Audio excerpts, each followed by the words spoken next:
안녕하세요, 박민수 원장입니다. 항상 구독해 주시고 좋아요를 눌러주셔서 진심으로 감사드립니다. 최근 들어 이런 증상을 호소하시는 분들이 굉장히 많습니다. 까닭 모를 무기력. 자, 무기력의 원인들은 굉장히 많습니다. 유행하고 있는 코로나 후유증으로서의 롱 코비드 신드롬, 날씨가 굉장히 변덕스럽죠.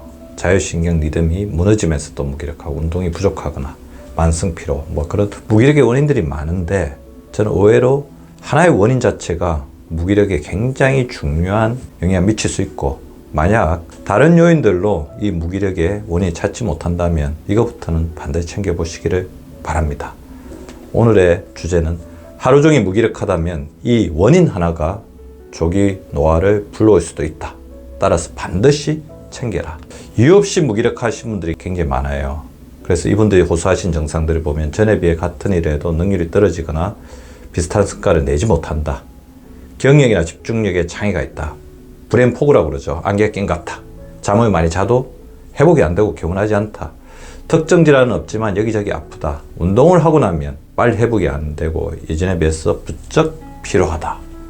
근데 검사를 해봐도 특별한 이상을 찾을 수가 없습니다. 혈액검사, 복부 초음파, 위 내시경, 대장 내시경, MRI까지 온갖 검사를 다 하시는데도 불구하고 이유를 찾을 수가 없죠. 물론 이제 이런 무기력증의 원인들로 빈혈이나 갑상선 기능의 이상이나 당뇨나 그런 특정 원인이 발견되는 경우도 있지만 극소수에 해당되고요. 대부분의 분들은 원인 없는 무기력 때문에 굉장히 힘들어하시고 삶의 질이 떨어지게 됩니다. 근데 그분들의 특징을 제가 좀 살펴봤어요. 근육량이 부족하고 만성염증에 의해서 만성 통증, 옮겨다니는 통증, 여기저기 아픈 증상들도 많이 호소하십니다. 장이 좋지 못해서 반복되는 스트레스 복통, 소화불량 가지고 있습니다. 당연히 장이 좋지 못하기 때문에 영양소 흡수에 문제가 생기면서 무기력할 수밖에 없죠. 수면 부족이신 분들 굉장히 많고 수면의 질이 좋지 않으신 분들도 많습니다. 근데 교정하기가 굉장히 힘들고 시간이 걸리는 이런 문제점 외에 본인의 의지만 있으면 쉽게 교정할 수 있는 원인을 가지고 있음에도 불구하고 이 무기력증의 원인 중에 상당수를 차지하고 있는 게 있습니다. 바로 아침을 드시지 않는 분들, 즉 아침 먹지 않는 사람들이 이런 만성 무기력증에 시달리고 있습니다. 근데 아침을 먹지 않는다고 해서 모든 사람이 무기력하냐? 그렇지는 않습니다. 인슐린 호르몬의 기능이 떨어져 있는데 아침을 먹지 않는 사람들이 바로 무기력증의 원인이 될 수 있습니다. 인슐린 호르몬의 기능, 제가 누누이 말씀드렸어요. 아시죠? 혈당을 낮추는 역할을 하는데, 그럼 혈액 속에서 당을 낮춰서 어떻게 합니까? 바로 저장을 시키죠. 간이나 근육이나 지방세포에 저장을 시켰다가 우리 혈액 속에서 당이 중요할 때, 우리 몸에서 당을 요구할 때 혈액 속으로 당을 뿜어내서 우리 곳곳에 당을 전달합니다. 에너지로서 사용되게 하죠. 따라서 인슐린 호르몬은 에너지 호르몬, 하루 종일 에너지를 공급할 수 있도록 하는 호르몬이죠. 만약 인슐린 호르몬이 없다면 머릿속에서 가장 많은 당을 사용하죠. 그리고 우리 근육도 또 당을 사용합니다. 일하고 운동하고 그 다음에 살아가기 위해서 끊임없이 먹어야 됩니다. 하루 종일 먹고 있어야 되는 거죠. 근데 그러지 않아도 될 수 있도록 도와주는 게 바로 인슐린 호르몬인데요.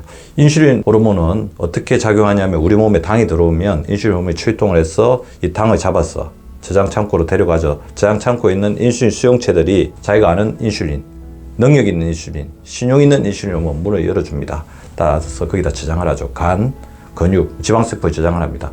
그래서 나중에 필요할 때 꺼냈습니다. 따라서 저장하지 못하면 풀어 쓰지도 못하겠죠. 따라서 인슐린의 호르몬적 기능이 떨어지는 인슐린 저항성 상태가 되면 혈액 속에 저장되지 못하는 당이 넘치면서 타격을 줄 뿐만 아니라 필요할 때 에너지를 꺼내 쓰지 못하는 에너지 저하 상태가 된다는 것입니다. 인슐린 호르몬이 떨어져 있는 것은 어떻게 알 수 있냐? 호마 지수라고 있습니다. HOMA 지수인데 바로 혈액 속의 인슐린과 공복 혈당과의 상관관계를 보는데요. 자, 호마 지수가 문제가 있는 분들 어떠냐? 인슐린 수치가 높습니다. 인슐린 수치가 높다는 것은 우리 몸에 인슐린 많이 돌아가니까 혈당을 잘 수거해서 우리 몸이 잘 저장해야 되니까 혈당이 떨어져 있어야 되겠죠. 그런데 인슐린 수치가 높은데 혈당도 높습니다. 인슐린 저항성 상태죠. 혈당이 높으면 인슐린 많이 분비되지만 인슐린 기능이 떨어져 있기 때문에 저장되지 못하는, 따라서 혈당도 높고 인슐린도 높은 상태를 나타내는 그런 수치를 보일 수가 있습니다. 인슐린 망가뜨리는 가장 큰 원인 중에 하나는 탄수화물의 과다 섭취, 탄수화물의 중독에 의한, 그렇게 해서 탄수화물 과다 섭취하게 되면 고혈당이 되죠. 그때 인슐린 많이 분비됩니다. 다시 저혈당이 되죠. 저혈당이 되면 또 이거에 대한 보상 반응으로 우리 몸에 있는 호르몬의 어떤 작용에서 또 혈당이 오르게 되고, 이때 또 우리가 또 저혈당이 또 많이 먹게 되죠. 고혈당, 저혈당, 고혈당, 저혈당을 오르내리면서 그때 인슐린의 과도한 소모, 피로 증상이 가중되면서 인슐린 기능이 떨어지는, 따라서 우리 몸에서 인슐린이 제대로 작동하지 못하는 인슐린 저항성 상태가 된다는 것입니다. 인슐린 저항성 상태가 된다는 건 뭐냐면 인슐린 기능이 떨어졌기 때문에 인슐린 당을 데리고 창고에 가서 저장을 시키려고 해도 인수용체가 받아주지 않는, 열쇠가 자물쇠와 맞지 않는, 저장을 시키지 못하는 상태가 됩니다.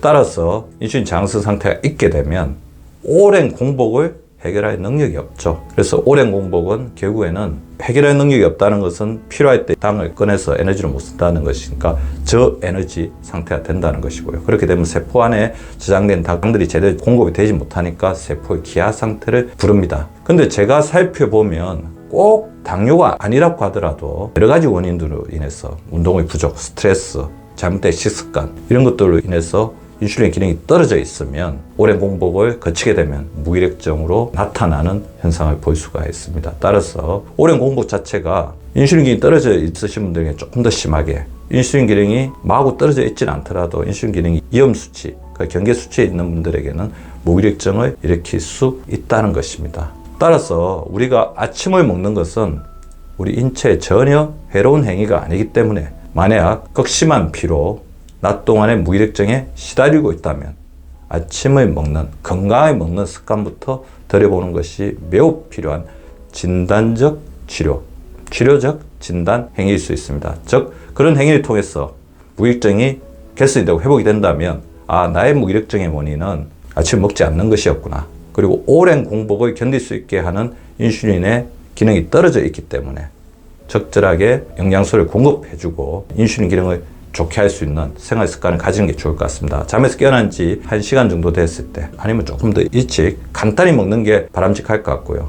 너무 혈당을 급속하게 올리는 과자나 도넛처럼 전개 탄수화물로 된 것들은 조금 피하는 게 좋겠죠. 그래서 저는 탄수화물, 단백질, 지방, 그리고 식이섬유, 비타민, 미네랄이 균형을 이룬 식단으로 가능하다고 볼 수 있습니다. 그럼 아침은 간단하게 먹는다고 한다면 접시 하나가 있다면 접시의 반은 채소와 과일로 채우십시오. 나머지 반은 단백질과 복합 탄수화물, 곡물로 채우시면 좋을 것 같습니다. 여기에 아보카도나 올리브 오일, 아몬드 등의 견과류를 통한 착한 지방, 불포화 지방산을 약간 추가하면 좋겠죠. 자, 절반은 채소나 과일, 나머지 절반은 단백질과 곡물, 그리고 착한 지방을 약간 곁들여 주시면 좋을 것 같습니다.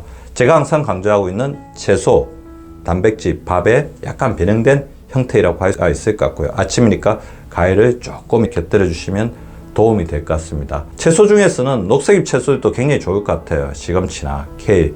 아침에 일어났을 때는 아무래도 머리 쪽에 에너지가 공급이 돼야 되기 때문에 혈액순환이 좋은 게 좋잖아요. 베타카로틴, 비타민 K, 엽산 이런 것들이 두뇌를 강화시킬 수 있을 것 같고요. 달걀 같은 경우도 고급 단백질로서 작용할 수가 있을 것 같고요. 그럼 가능하다면 고등어나 연어 등의 생선 메뉴, 불포화 지방산, 오메가3가 풍부하기 때문에 두뇌 기능에도 도움을 줄 수가 있을 것 같습니다. 저는 아침에 이렇게 먹습니다. 달걀 후라이나 삶은 계란 1개 정도, 연어나 고등어처럼 생선 요리가 있으면 간단하게 1점 정도, 녹색잎 채소, 사과 등의 과일이 있으면 반 개 정도, 그다음 물김치, 식이섬유를 좀 공급해주고요. 잡곡밥 2숟가락 정도로 될 것 같아요. 간단한 잡곡밥을 좀 먹고, 김 같은 경우가 식이섬유, 그다음 배변 활동에 도움을 줄 수가 있을 것 같고요. 단백 섭취를 위해서는 우유 같은 경우도 있습니다. 이거를 다 먹는다는 건 아니고 이 중에 한 3-4가지 정도를 돌아가면서 먹는 정도로 하고 있다는 겁니다. 그런데 저한테 그런 분들이 있습니다. 박사님, 아침을 먹고 싶어도 아침이 안 땡깁니다. 자, 재밌는 이론이 있는데요. 우리 식욕에 관여하는 2가지 호르몬을 알고 계시죠? 그렐린과 렙틴인데요. 렙틴은 포만감을 느끼게 하는 호르몬, 그렐린은 식욕, 그러니까 식사하고 싶은 욕구를 느끼게 하는 호르몬입니다. 렙틴이 제대로 기능하지 못한 렙틴 저항성 상태 되면 포만감을 느끼지 못하기 때문에 가시나 폭식하게 되는데요. 그렐린은 또 이렇게 너무 폭주하게 되면 특히 야간에 한 번 더 나오죠. 그렐린 나오는 시간은 아침, 점심, 저녁에 식전에 한번 나오고 야간에 한번 나옵니다. 야간에 우리가 그래서 늦게까지 깨어있으면 자꾸 야식이 땡긴다는 이유가 그때 그렐린이 또 올라가기 때문인데요. 식전에 그렐린이 나와서 식사를 하도록 우리 몸을 추동을 시키는데 재밌는 실험이 있었습니다. 우리 그렐린이나 렙틴 농도를 재어보았는데 아침을 며칠 동안 안 먹는 사람들은 그렐린이 계속 나오다가 결국엔 나중에는 그렐린 나오는 시간이 아침에 생략이 됩니다. 그게 무슨 말이냐면 아침을 계속 안 먹으니까 그렐린이 더 이상 나와도 우리 몸이 반응하지 않으니까 그레린이 분비될 이유가 없다는 거죠. 결국에 아침에 밥맛이 없는 것은 아침을 계속 먹지 않으니까 우리 몸에 식욕을 조절하는, 식욕을 땡기게 하는 우리 그레린 호르몬이 안 나와서 아침에 밥맛이 유독 없어지는 것입니다. 따라서 정답은 아침에 가볍게라도 먹어서 그레린과 렙틴 호르몬의 균형을 다시 잡아주는 것이 필요하다는 것입니다. 더불어 이것을 더욱더 이력을 해결하려면 우리 몸의 에너지 호르몬인 인슐린을 살려야 되겠죠. 탄수화물은 복합 탄수화물로 바꾸시고요. 정제 탄수화물의 양은 반 정도 줄이시는 게 좋을 것 같습니다. 인슐린 시간이 중요하니까 야식이나 후식은 조금 금지하시는 게 좋을 것 같고요. 운동은 식후 30분에서 60분 정도 해줘서 인슐린 도와주는 게 중요합니다. 더불어 가장 중요한 제가 항상 강조하는 먹는 순서를 바꾸자. 우리가 식탁에 채소, 비채소 밥이 있다면 채소 한 숟가락, 비채소 한 숟가락, 밥 한 숟가락, 채소, 비채소, 밥 이렇게 젓가락에 한 숟가락씩 가면서 계속 지속적으로 돌다 보면 밥 반찬이 불러일으키는 인슐린 가루 대신에 채소, 비채소, 밥을 통해서 인슐린에게 여유를 줄 수 있는 그런 올바른 식사법이 될 수 있습니다. 그러려면 채소를 이제 자주 사야 되고 식탁에 반드시 단백질 음식도 있어야 되겠죠. 오늘은 하루 종일 무기력하다면 바로 이 원인 하나, 즉 아침 먹지 않는 습관 자체가 원인이 될 수 있고 이것이 조기 노화를 불러올 수 있다는 것을 말씀을 드렸습니다. 우리 구독자분들은 만약 이런 무기력증 증상이 있다면 아침을 건강하고 규칙적으로 드시는 습관을 들여보시기 바랍니다. 오늘도 시청해 주셔서 감사합니다. 유쾌한 하루, 건강한 하루 보내시기 바랍니다. 구독과 좋아요는 박미수 박사 TV를 지속시키는 생명력입니다. 많이 구독해 주시고 좋아요를 눌러 주시기 바랍니다. 항상 감사드립니다.